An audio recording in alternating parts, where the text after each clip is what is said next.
Hola, muy buenas noches. Buenas noches. Nos encontramos en el análisis de riesgos laborales. Estamos en la clase de legislación laboral, NRC 651347, mi compañera Clara Yasmín Perdomo Ramírez y quienes hablan Hugo Ricardo Vélez Reyes. Vamos a analizar el caso del colaborador Juan Pérez, empleado en una empresa de construcción que sufrió un accidente mientras realizaba sus labores diarias. Una pieza pesada de equipo de construcción cayó sobre él, causándole múltiples fracturas en ambas piernas y severos daños en la columna vertebral. Como lo podemos ver, es un caso de mucha consideración. Su supervisor reaccionó de inmediato contactando a emergencias y Juan fue trasladado en ambulancia a un centro médico cercano. Tras el incidente fue sometido a varias cirugías y tratamientos médicos. Sin embargo, pese a los esfuerzos realizados, el dictamen médico determinó que quedó con una pérdida de capacidad laboral del 50.1%. Esos son los hechos del caso a analizar.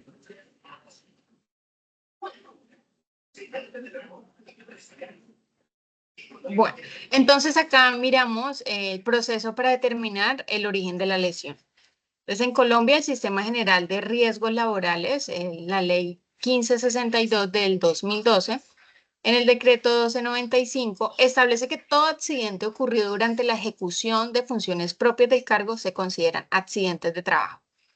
La administradora de riesgos laborales es la entidad responsable de investigar y de analizar todos los conceptos sobre el origen de la lesión, si es origen laboral o un origen común de accidente. En el caso de Juan Pérez, pues nos damos cuenta que es un accidente totalmente laboral. Este proceso incluye que el empleador reporte el accidente a la ARL dentro de las 2 primeras horas hábiles siguientes al suceso. Esto nos habla de la resolución 1401 del año 2007.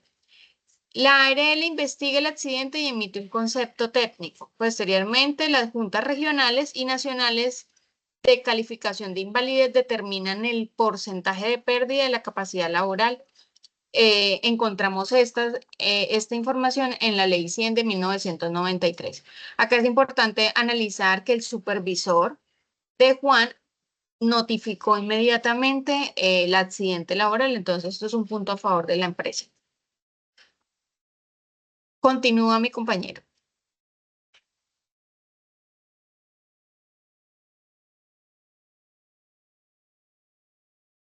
Claro, como comentabas, el punto a favor es que reaccionaron de inmediato. ¿Quién tenía la responsabilidad de reportar el accidente? La responsabilidad definitivamente es del empleador. Está consagrado en el artículo 62 del decreto 1295 de la ley del 94.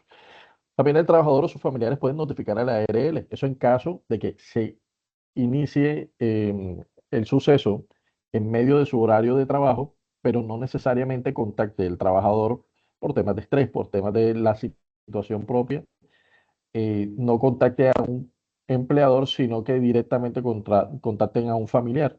Ellos también pueden notificar a la ARL. Obviamente esto requiere un tema de instrucción, pero la obligación formal y legal recae en la empresa. El reporte debe hacerse usando el formato de reporte de accidente del trabajo FURAT. Este formato es determinante porque dentro de este formato existen una serie de datos específicos del accidente de trabajo. Sin este FURAT, el accidente o el incidente no se procesa adecuadamente ante la ARL y pueden quedar vacíos técnicos.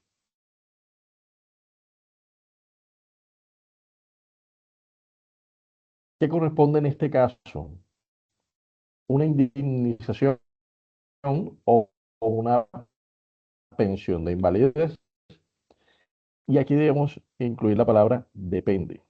Con la pérdida de capacidad laboral del 50.1%, Juan Pérez supera el 50% mínimo requerido de la pensión de invalidez, consagrado en el artículo 39 de la Ley 100 del 93.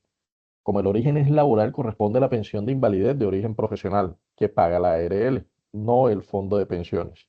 No aplicaría solo indemnización porque esta se da cuando la pérdida es entre el 5 y el 49.9%. Por lo tanto, en este caso corresponde a la pensión de invalidez de origen laboral. Esto si se hacen todos los pasos que venimos comentando.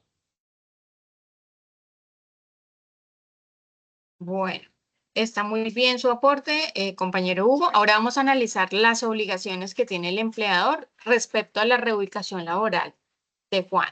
Si el dictamen de la Junta establece que Juan puede desarrollar otras funciones, el empleador debe realizar ajustes razonables y buscar la reubicación laboral. En la Ley 361 de 1997, el artículo 26 nos habla de ello. Sin embargo, con una pérdida de la capacidad laboral del 50,1%, lo más probable es que sea inviable su reubicación, o sea que no se puede. Y se active directamente la pensión de invalidez, esto que lo cancela la ARL. En todo caso, el empleador debe garantizar procesos de rehabilitación profesional coordinados con la ARL. ¿Qué acciones debe tomar el empleador? ¿Qué decisiones legales? Entonces, en primera instancia, reportar el accidente a la ARL en tiempo y forma determinado, colaborar con la investigación del accidente. Esto nos habla la resolución 1401 del 2007 y garantizar la atención médica inmediata y oportuna a través de la ARL. Cumplir con las recomendaciones de reubicación si las aplica o con la desvinculación legal tras el reconocimiento de la pensión. Mientras a esta persona, a Juan Pérez, la ARL le reconoce su pensión por invalidez, el empleador se encarga de cancelarle a Juan todos los salarios y las prestaciones normales, como si estuviera laborando. También debe mantener un registro y unos informes de seguridad y de salud en el trabajo. Efectivamente, Clara, como tú lo mencionas, la empresa debe garantizar la continuidad del ingreso de recursos a esa familia, porque no debemos contemplar que no es solo un colaborador, es una familia entera que recibe los aportes por los dineros que recibe como su actividad laboral lo requiere. Como hay una gran pérdida, que es el 50,1% de la capacidad laboral ya calificada, el proceso definitivamente es ante la ARL.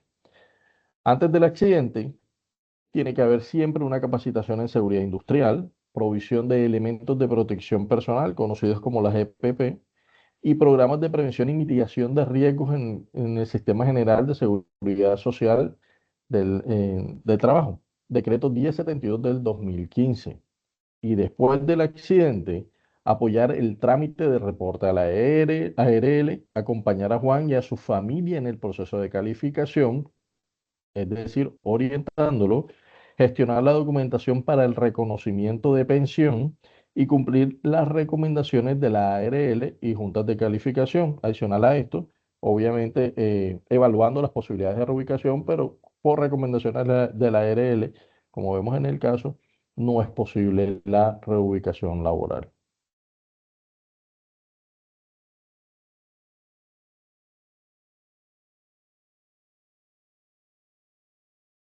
Aquí los pasos que debe seguir Juan Pérez es asegurarse de que el empleador reporte el accidente. Juan debe exigirlo en medio de su proceso. Seguir todos los tratamientos médicos autorizados por la ARL a cabalidad. Tiene que seguir paso a paso.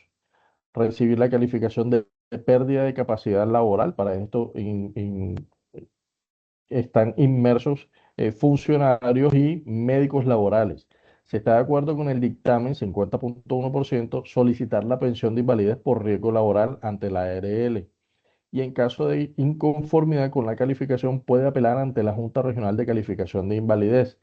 Esto siempre y cuando sea mayor a 50,1%. ¿Por qué? Porque en casos menores ya se habla de un tema de pensión por su fondo de pensiones. Aquí es muy importante el tema de la calificación y hay que reunir todos los requisitos específicos.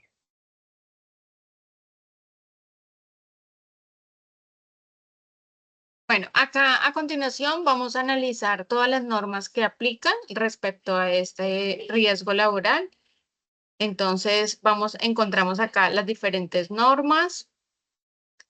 Y entonces, encontramos la Ley 100 de 1993. ¿Cuál es el enfoque que crea el sistema de seguridad social e integral de salud, pensión y riesgos laborales? En base a esto, pues se reconoce la pensión de invalidez. También encontramos el decreto 1295 de 1994. Esto regula la organización y la administración del Sistema General de Riesgos Profesionales. En cuanto al caso, pues define el accidente de trabajo y la obligación de reporte por parte del empleador. La ley 1562 del 2012, pues reforma el sistema de riesgos laborales y fortalece la prevención, actualiza la responsabilidad de la ARL y empleadores en cuanto a seguridad laboral. La resolución 1401 del 2007, pues regula la investigación de accidentes e incidentes de trabajo y la empresa pues debe colaborar con la investigación en el accidente que sufrió Juan. También encontramos la ley 361 de 1997, el artículo 26 establece la protección laboral a personas con discapacidad. Obliga a las empresas a reubicar o realizar los ajustes razonables si el trabajador puede seguir laborando o no. Encontramos también el decreto 1352 del 2013 que regula la conformación y funciones de juntas de calificación de invalidez. Esto pues garantiza el proceso de descalificación del 50,1% de pérdida de capacidad laboral en el caso de Juan Pérez.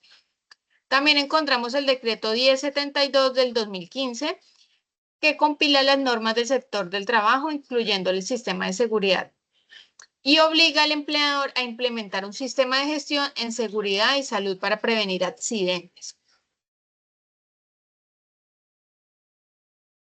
Bueno, entonces encontramos acá en esta diapositiva la bibliografía donde nosotros consultamos para poder tener toda esta información.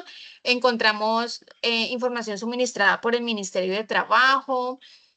Encontramos también en Colpensiones, también hay muchísima información que nos habla acerca de todo el tema de pensiones. También encontramos información en la página del Congreso de la República, Ministerio de Salud, todo esto. Muchas gracias por la atención prestada. Dios les bendiga. Muchas gracias.